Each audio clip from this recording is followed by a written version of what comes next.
একদম নরম তুলতুলে হয়েছে দেখো।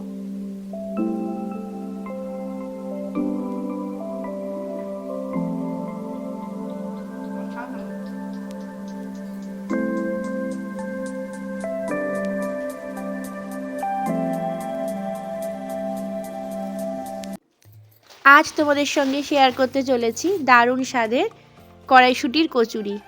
এক্স্যাক্টলি কড়াইশুঁটির কচুরি সকলের খুবই প্রিয় হয় আমি জানি, আমার তো ভীষণ ভীষণ ভীষণ প্রিয় কড়াইশুঁটির কচুরি, আর সাথে হচ্ছে আলুর দম।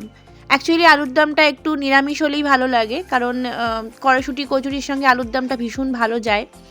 তো সেজন্য আজকে তোমাদের সঙ্গে আমি একটু শেয়ার করে নিলাম কড়াইশুঁটির কচুরি আর আলুর দম। তো কড়াইশুঁটির কচুরিটার রেসিপিটা তোমরা পুরোটা দেখতে থাকো, আশা করি তোমাদের ভীষণ ভালো লাগবে, কারণ এটা ভীষণ ইন্টারেস্টিং, লোভনীয় হয় আর এত সুন্দর খেতে হয় যে কি বলবো। তো সবটাই তোমাদের সঙ্গে শেয়ার করব, সবটাই তোমরা দেখতে থাকো, তোমাদের পুরোটাই ভালো লাগবে। আর এই কড়াইশুঁটির কচুরি এক একজন এক এক রকমভাবে রান্না করে থাকে। তো আমার পদ্ধতিটা ভীষণ সিম্পল, ভীষণ তোমরা দেখে নাও যে কি কি সিম্পল জিনিস আমি দিচ্ছি এর মধ্যে, কারণ এটা ছাড়া আর আমি কোনো উপকরণই দেব না, জাস্ট এইটুকু জিনিসই আমি দেব। আর এর মধ্যে যে স্বাদ হবে গ্যারেন্টি দিয়ে তোমাদের বলছি যে কোনো জায়গায়, না বিয়েবাড়ি, না অনুষ্ঠান, না কোনো দোকান, কোনো জায়গায় এত লোভনীয় বা এত টেস্টি হবে না কচুরি। তোমরা এটা আমি একদম 100% শিওর দিয়ে বলছি, তোমরা এটা বাড়িতে ট্রাই করে দেখো, যেভাবে আমি করলাম, যেভাবে তোমরা দেখছো ঠিক সেভাবেই করো। তোমরা কিন্তু একটুও স্কিপ করো না, স্কিপ করলে কিন্তু তোমরা বুঝতে পারবে না যে রেসিপিটা অ্যাকচুয়ালি কীভাবে কী পরস্পর কীভাবে কী করছি, সেটা তোমরা বুঝতে পারবে না।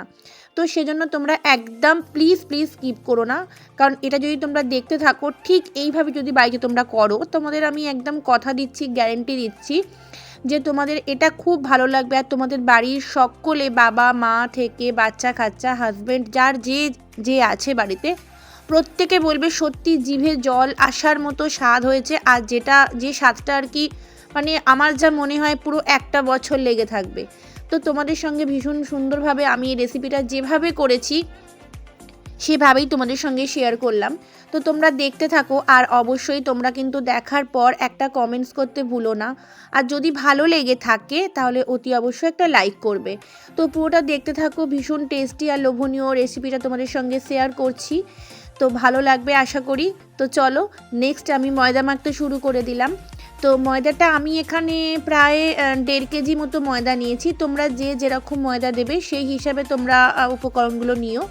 তো আমি এটা সরস্বতী পুজোর দিনকে করছিলাম, সেজন্য আমি একটু হাতে হাতে নিয়ে নিয়েই করে দিচ্ছিলাম। তো দেখো চিনি, নুন আর তার মধ্যে একটু রিফাইন্ড অয়েল, যে যে অয়েল দিয়ে ব্যবহার করো সেই অয়েল একটু মিশিয়ে নিয়ে ভালোভাবে ময়দাটা মাখার পরে লেচি করে নিতে হবে। আর লেচিগুলো একটু বড় বড় সাইজে রেখো, যাতে পুরটা দেওয়ার পরে সেটা বেলার পরে যাতে ভেঙে না যায়। আর পুরটা কিন্তু অতি অবশ্য একটু বেশি দিও, নাহলে টেস্টি হবে না।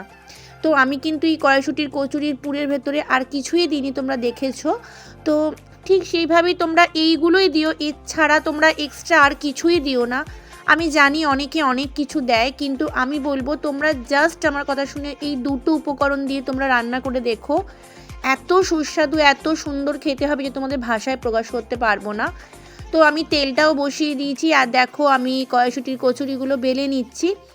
আর এরপরে বেলার পরে গরম গরম ভাজবো আর জাস্ট জাস্ট জাস্ট খাবো। তো এরপরে তোমাদের সঙ্গে একটু আলুর দমটাও আমি শেয়ার করব। তো এই দেখো আমি ভাজতে শুরু করে দিয়েছি কড়াইশুঁটির কচুরিগুলো, আর প্রত্যেকটা একদম টোপর টোপর করে ফুলে ফুলে একদম যাচ্ছিল। আর দেখো তোমাদের সঙ্গে পুরোটাই আমি শেয়ার করলাম, প্রায় সকাল থেকে এটা আমি শুরু করেছি, সকাল থেকে এখন রাত হয়ে গেল, তোমাদের সঙ্গে পুরোটাই আমি শেয়ার করছি।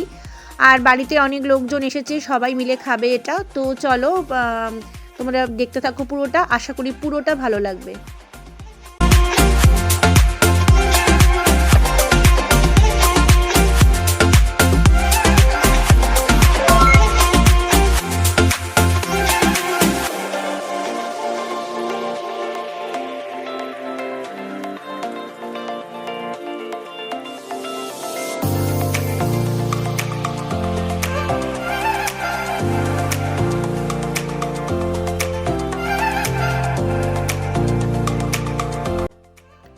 তো নেক্সট আইটেমটাও আমি করতে চলে এলাম।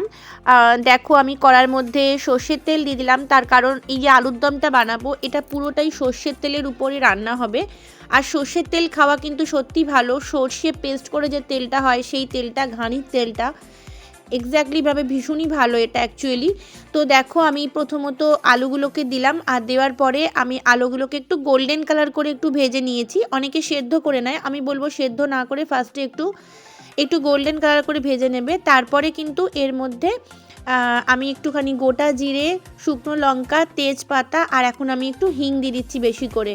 এই সব কিছু উপকরণ দেওয়ার পরে আমি এরপরে একটু আদা গ্রেট করে রেখেছিলাম, এই আদাটাকেও আমি এর মধ্যে দিয়ে দিলাম।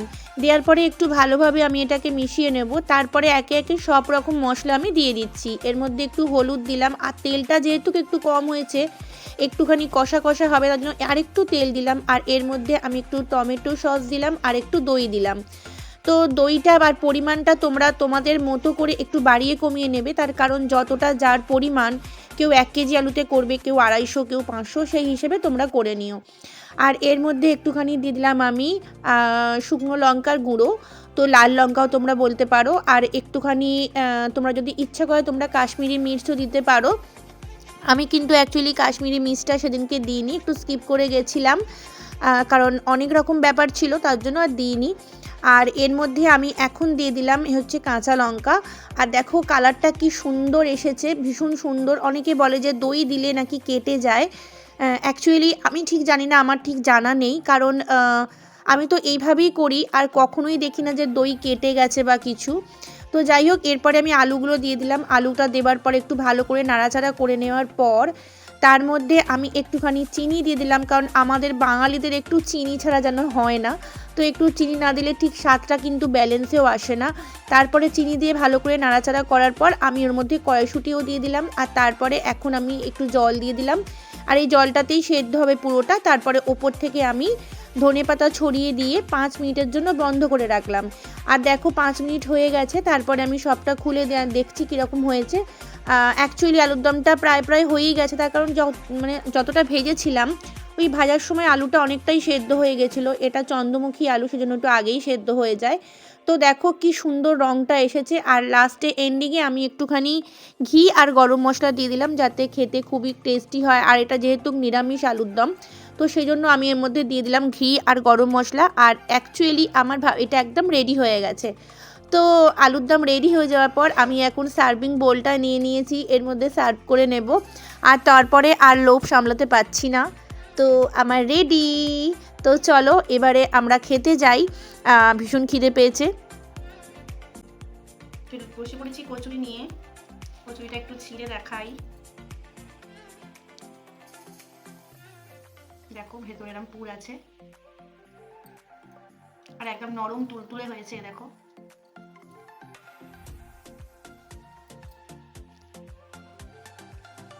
সাথে আলুর দম।